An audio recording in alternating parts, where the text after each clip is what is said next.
An investigation is now being conducted in the state of Florida into allegations that Alan McCardell Jr. made threats against a public officer.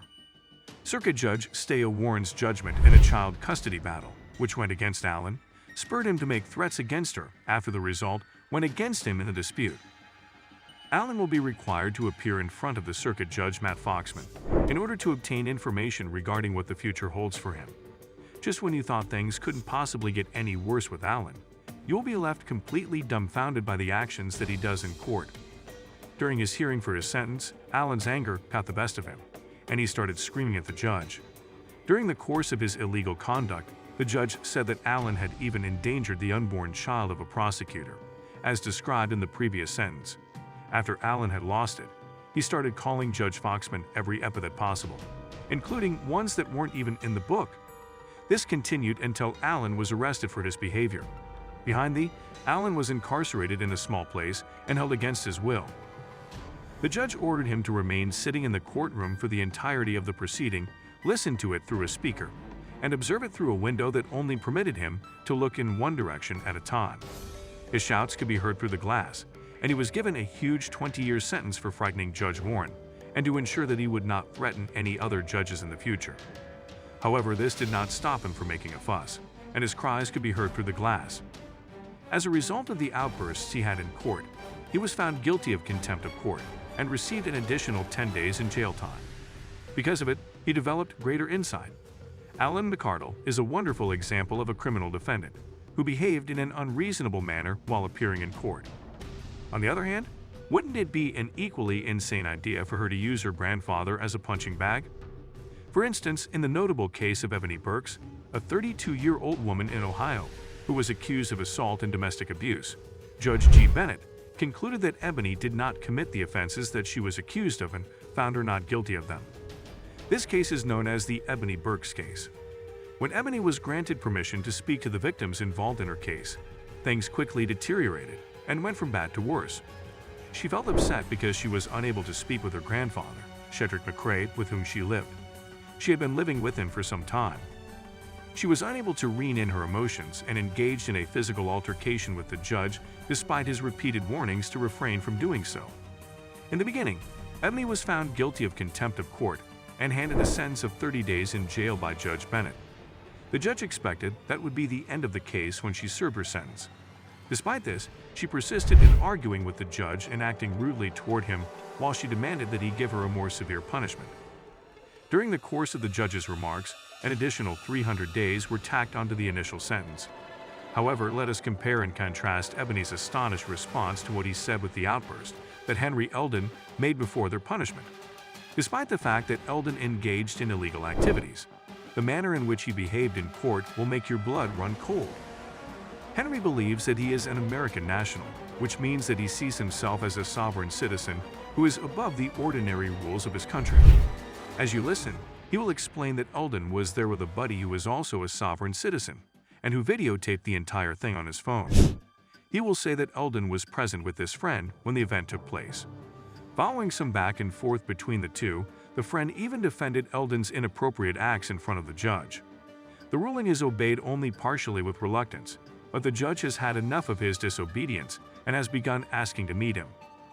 He insists on being informed of the identities of everyone in the room who acknowledged the judge and the prosecuting attorney, took the oath of office, and signed the acceptance letters. He also demands to be informed of the identities of everybody who took the oath of office.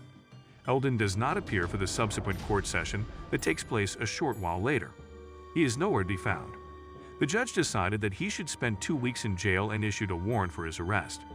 In addition, the judge sentenced him to jail time. In contrast to Joseph Jerome Bon, who is being charged with trespassing, this response has the potential to be regarded as an example of excessive zeal.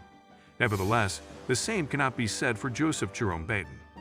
Joseph Jerome Bon is not the subject of any criminal charges. This is the second time that Florida Bon has been arrested for his criminal activities in a little less than a quarter of a year. Because he has been found guilty of trespassing more than 10 times in the past 2 years, he is well familiar with the process of appearing in bail court. In spite of the fact that his public defender is pressuring him to come to some sort of agreement, he is fiercely opposed to doing so. Get ready for a surprising turn of events that will cause you to utter an exclamation of shock. The fact that Batten does not provide the lawyer the opportunity to speak for himself comes as a surprise. He makes an effort to steer the discourse back on track by saying something along those lines. Judge John Cantini, who agreed with the defense attorney that Batten had a strong case, handed down a sentence of 45 days in the Broward County Jail to Batten. The judge said that Batten's arguments had been persuasive. Batten is of the opinion that the severity of the punishment should be lessened, and he explains his argument to the judge. Despite this, the judge does not move from his decision. In the end, Batten came to the conclusion that he would not accept the offer, despite the fact that he respected the decision that the judge had made. He took a chance and went before a different court, where he pleaded not guilty, and as a result he was given a sentence of only 7 to 15 days in jail. He decided to take a chance and go before a different court. The news that Batten would be spending the next 45 days in jail elicited a response from him that was strikingly comparable to Joshua Martinez's response. When Batten found out that he would be required to do time in jail, it was clear that he was not thrilled with this development. In Las Vegas, Nevada, Martinez defended himself in court against charges of driving with a suspended license. The charges were brought against Martinez in Nevada. Before continuing with the case, Martinez wanted to clarify a few points when the court asked for his plea so the case could move on. Because he was under the impression that there was a loophole in the law that he could take advantage of, he was very interested in learning the accusations that were being filed against him, as well as the rationale for the decision to do so.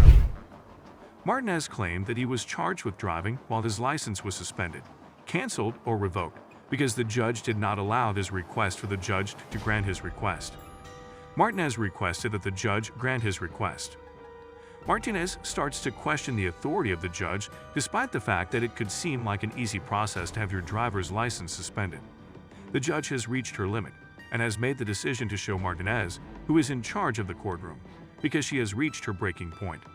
After nearly 20 minutes had passed, Martinez was brought back into the courtroom to be punished for the newly added charge of contempt of court he was facing.